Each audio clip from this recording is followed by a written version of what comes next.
मेरे दोस्तों, एक चीज़ जो मैंने बहुत ज़्यादा कॉमन देखी है लोगों में, जिसकी वजह से लोगों की सॉल्व्स बहुत स्लो होती हैं, जो कि छोटी सी चीज़ है, आहिस्ता आहिस्ता मतलब आदत से वो करेक्ट भी की जा सकती है। वो फिंगर ट्रिक्स हैं। क्योंकि लोग बहुत मतलब गलत तरीके से फिंगर ट्रिक्स करते होते हैं, जिसकी वजह से इतनी ज़्यादा उनकी रिग्रिप्स होती हैं, उनको रोटेशंस करनी पड़ती हैं। उसकी वजह से उनकी सॉल्व का जो टाइम है वो बहुत ज़्यादा बढ़ जाता है। तो इस वीडियो में हम लोग सीखेंगे कि किस तरह हम लोग सिंपल से तरीके से फिंगर ट्रिक्स करेंगे, जिससे हमारी कम से कम रिग्रिप्स हों, कम से कम रोटेशंस हो, और हमारा जो सॉल्व का टाइम है वो नीचे आ सके। तो सबसे पहले जो है वो हम लोग सिंपल जो फिंगर ट्रिक्स है उनको डिस्कस कर लेते हैं। For example U moves, R moves, L moves, ये बहुत इजी हैं, ये सिंपल हैं, इसके लिए आपको कोई एडवांस फिंगर ट्रिक्स नहीं चाहिए होंगी। तो आपने बहुत से लोगों को देखा होगा, वो उन्होंने फॉर एग्जांपल यू मूव करनी है तो वो ऐसे करते हैं, यू यू प्राइम मूव करनी है तो ऐसे करते हैं। अब इस तरह करने का नुकसान जो होता है ना, वो सबसे ज़्यादा आपका जो होता है वो आपको रीग्रिप करना पड़ता है। ये आपकी होम ग्रिप है ना, तो आपको यहाँ से जब मूव करना पड़ेगा अपना हैंड, उसके बाद ये आपकी एक रीग्रिप होगी और उसकी वजह से आपको बहुत ज़्यादा टाइम वेस्ट होता है। तो हमने कोशिश करनी है कि जितनी भी हमारी मूव्स हैं वो हमारी होम ग्रिप में हो, ताकि हमें कम से कम रीग्रिप्स करनी पड़े।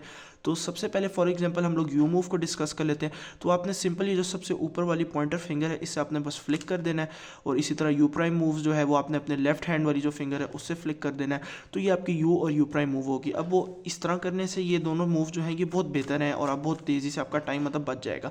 उसके बाद जो दूसरी मूव जो मैंने देखी है अक्सर लोगों में जो बहुत गलती करते होते हैं, वो आर मूव्स है। फॉर एग्जांपल आर मूव है तो बहुत से लोग जो है वो ऐसे आर मूव करते हैं, ऐसे करके। अब इसमें आप देखें, दोबारा से आप लोग रीग्रिप कर रहे हैं, फिर एक और रीग्रिप से वापस आप अपने होम ग्रिप में आ रहे हैं, तो इसमें आपका बहुत ज़्यादा टाइम वेस्ट हो रहा है। तो सिंपल आप लोगों ने ये, जिस तरह आप अपनी होम ग्रिप में हैं, तो बस इसको इधर से ऊपर ऐसे मूव कर देना है, ऐसे करके, ताकि आपकी रीग्रिप, और जब आप वापस आएंगे तो आप अपने होम ग्रिप में होंगे और आपको बार बार रीग्रिप्स नहीं करनी पड़ेंगी। इसी तरह सेम केस है एल मूव्स के लिए, उनको भी इसी तरह आप बस लेफ्ट हैंड से कर देंगे, तो इस तरह आपकी एल मूव्स भी हो जाएंगी। लास्टली जो है वो आपकी डी मूव्स हैं। डी मूव्स जो है वो आपने इस फिंगर से करनी है, और इसी तरह ही जिस तरह हम लोगों ने यू मूव्स के लिए सीखा था कि बस हमने सिंपली इस फिंगर से फ्लिक कर देना है, ऐसे करके ऐसे करके। ये जो रिंग फिंगर है आप लोगों की, इसे आपने बस फ्लिक कर देना है। ये इस तरह डी मूव, ये डी प्राइम मूव जो है, ये दोनों की दोनों आपकी ईजिली इस तरह हो जाएंगी। तो ये सिंपल ट्रिक्स हैं, ये तो इतना कोई मुश्किल काम नहीं है, जिससे आप अगर ये सब अप्लाई करें तो आपकी सॉल्व बहुत तेज़ हो जाएंगी।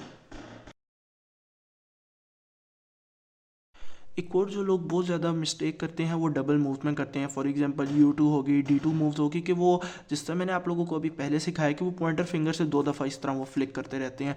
लेकिन जो डबल मूव्स है उसमें हम लोगों ने ये केस नहीं करना, उसका ऑप्टिमम तरीका थोड़ा डिफरेंट है। उसके लिए आपने ये करना है कि आपने सिर्फ एक एक फिंगर नहीं, बल्कि ये दोनों फिंगर्स को यूज़ करना है और इकट्ठे साइमल्टेनियसली फ्लिक करना है। इस तरह फॉर एग्जाम्पल पहले ही आपने पॉइंटर फिंगर से फ्लिक किया और उसके बाद ही आपने मिडल फिंगर से फ्लिक कर दिया, तो ये बहुत तेज़ होगा।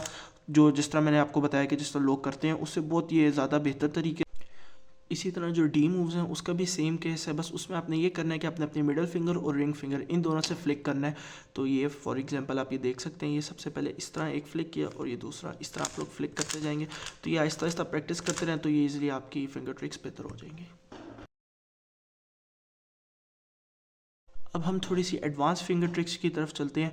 कुछ आपको जिस तरह मैं you move, you prime move का बता चुका हूँ किस तरह करनी है, इसी तरह डी और डी प्राइम मूव का। लेकिन काफ़ी दफ़ा ऐसे सिनेरियोज आपके सामने आ जाएंगे कि आपका वो हैंड जो होगा वो फारिग नहीं होगा, जिसकी वजह से आप वो मूव नहीं कर सकेंगे। फॉर एग्जाम्पल अगर आपका ये जो राइट हैंड है ये अभी होम ग्रिप में नहीं है और आपको यू मूव करनी पड़ गई है, तो आप यू मूव करने के लिए आपको रीग्रिप करना पड़ेगा और उसके बाद आप फिर पॉइंटर फिंगर से फ्लिक करेंगे।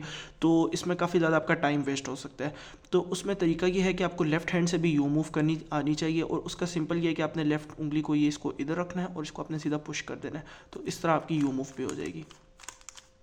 इसी तरह आपको यू प्राइम मूव जो है वो राइट हैंड से आनी चाहिए, तो वो इस तरह हो जाएगी, ताकि आपको, अगर आपका कोई भी hand for example home grip में नहीं है तो आपको पता हो कि उसका ऑल्टरनेटिव आपके पास क्या है, ताकि आपको कम से कम रीग्रिप्स करनी पड़े और आपका टाइम ज़्यादा से ज़्यादा बचता रहे। फॉर एग्जांपल अगर आप डी मूव्स करनी है तो ये सिंपल डी मूव है, और डी प्राइम मूव जो है वो ऐसे हो जाएगी। इसी तरह अगर आप लेफ्ट हैंड से करनी है तो ये डी प्राइम मूव हो गई और ये डी मूव हो गई।